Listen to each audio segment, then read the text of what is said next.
All right. This is Openstax US History, Chapter 5, Section 4, The Destruction of the Tea and the Coercive Acts. The last section, 5-3, we talked about the Boston Massacre. And the Boston Massacre certainly elevated this conflict between the colonies and the empire to a new level. Explicit violence. A number of colonists were killed at the hands of British soldiers. The soldiers themselves got off with relatively light punishment, and this certainly enraged certain segments of the colonial population. However, at the same time, as a result of that, Parliament did sort of back down to try and ease some of the tension. It was a partial repeal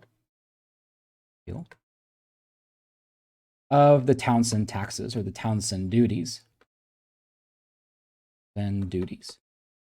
And that the only item that remained taxed in the colony, so all the other taxes were removed except for tea. And ultimately, it's the fact that a tax still exists on tea that kind of leads to the last major showdown between the colonies and the empire before everything just kind of begins spinning out of control. Even stemming back from the Boston Massacre and everything else that had happened between the colonies and Great Britain, certainly the colonial view that the British were encroaching upon colonial liberty, there certainly was a sense of smoldering resentment towards the British. One instance includes the Gaspee affair. The Gaspee was a British custom ship. So this is a British custom ship. A custom ship is one that tracks down smugglers and punishes them. British custom ship that was burned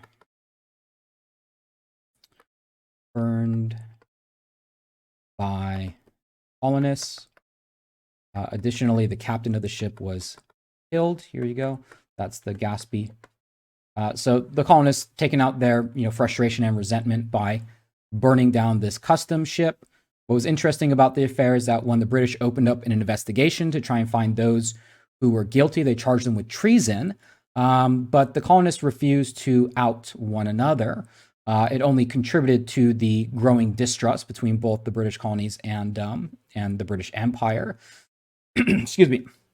Additionally, other people in the colonies who, again, were not trusting British officials set up sort of independent shadow governments. I think your textbook describes the Committee of Correspondence as shadow government, so not official. I would like to describe the Committees of Correspondence as kind of like an underground, not underground in the sense that you're actually below the ground, but kind of off the grid maybe is more a more accurate way of describing it. But an underground communication network. Colonists wanted to talk to each other, between the colonies, but didn't want to alert British officials because they were distrusting of them. And it's these committees of correspondence, these sort of shadow governments, underground communication networks that begin to form the backbone of a type of organized resistance against Great Britain. But like I mentioned before, it was the fact that a tax still remained on tea that kind of led to the final showdown, so to speak. So in 1773, the British Parliament passes the Tea Act. Now, the Tea Act itself is not even necessarily primarily concerned with the colonies, but it does have an impact on it. The Tea Act is more concerned with the British East, this should say, India Company, or the BEIC as it's called. And the British East India Company is Britain's, we'll call it the most profitable company in Britain, we'll call it, in Britain.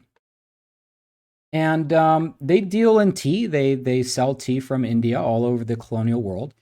And the Tea Act was passed mostly to save this company, which was on the verge of bankruptcy. And pretty much what they allowed the company to do was to have a monopoly on selling tea in the 13 colonies. So the Tea Act, we're going to go ahead and say, gave the BEIC, the British East India Company, a monopoly on selling tea in colonies.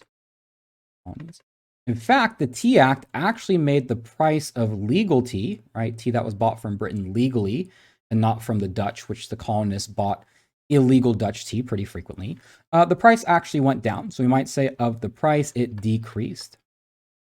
However, that wasn't necessarily the issue.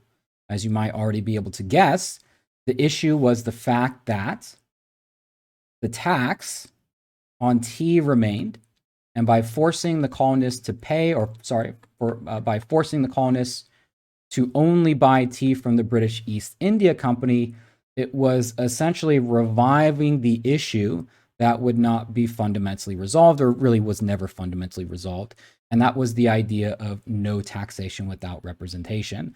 And this enraged the colonists.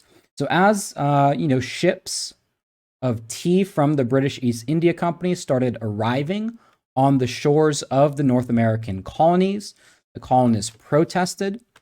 For the most part, these protests involved a refusal to unload tea into the colonies, because as long as the tea stays on the ships, right, the colonists will not be subject to those taxes. And so in docks all along the colonial coast, workers went out there, refused to unload the tea. In most places, it wasn't a problem, but in Boston, which was really kind of the heart of a lot of this colonial conflict, it did turn out to be a problem. The Massachusetts governor refused to let the ship leave until the tea was unloaded. The colonists themselves refused to unload the tea, and there was sort of a showdown between both sides. And as each day went by, as that ship just sat out there in the harbor, tensions grew more and more and more and more until the colonists decided to go on board the ship and dump all the tea into the harbor. And we call this event the Boston Tea Party. So the Boston Tea Party is when colonists dumped we'll just call it a boatload, literally a boatload of tea into the Boston Harbor. And this really served as the kind of breaking point, you might say, for England, specifically, or Britain. Even people in Britain who were somewhat sympathetic to the colonial cause couldn't justify the destruction of something like property. And so the British Parliament came down very hard and came down, in a very strict way on specifically the colony of Massachusetts. And that was to pass the Coercive Acts. So the Coercive Acts were laws passed by Parliament in response to the Boston Tea Party. And, these laws were designed and targeted really only Massachusetts, right? The idea was to isolate Massachusetts and punish. Massachusetts was to be made an example for all the other colonies to follow. Don't even think about pulling something like what the people in Boston did, because your colony will get punished too. And so the Coercive Acts involved a series of laws. We'll just kind of go down the checklist very quickly and just sort of briefly, describe what each of them does. The Port Act closed Boston Port until tea was paid for.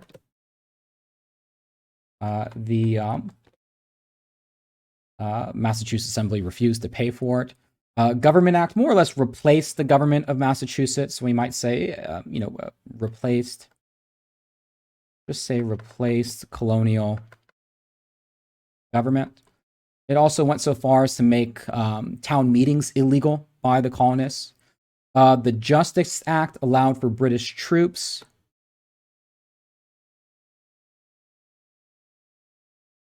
to be tried, tried, in Britain.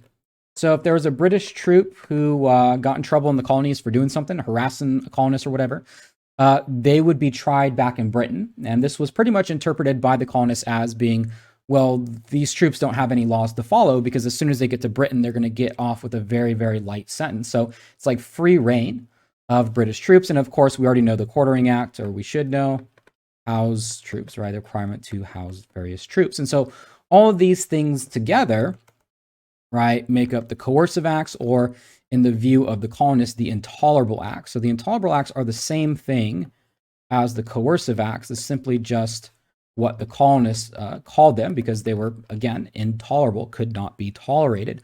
One more law that was put into place by Parliament that technically wasn't part of the Coercive Acts in denying Massachusetts, but really got a lot of English colonists angry, was the Quebec Act.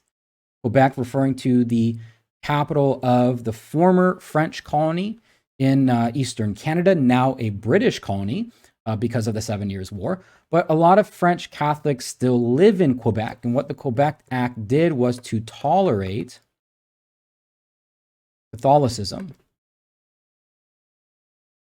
And this was seen as really sort of a slap in the face to a lot of colonists who, on the one hand, viewed their British government as, kind of taking it easy on the Catholics, but yet being so harsh and so punitive to other fellow English-speaking Protestants.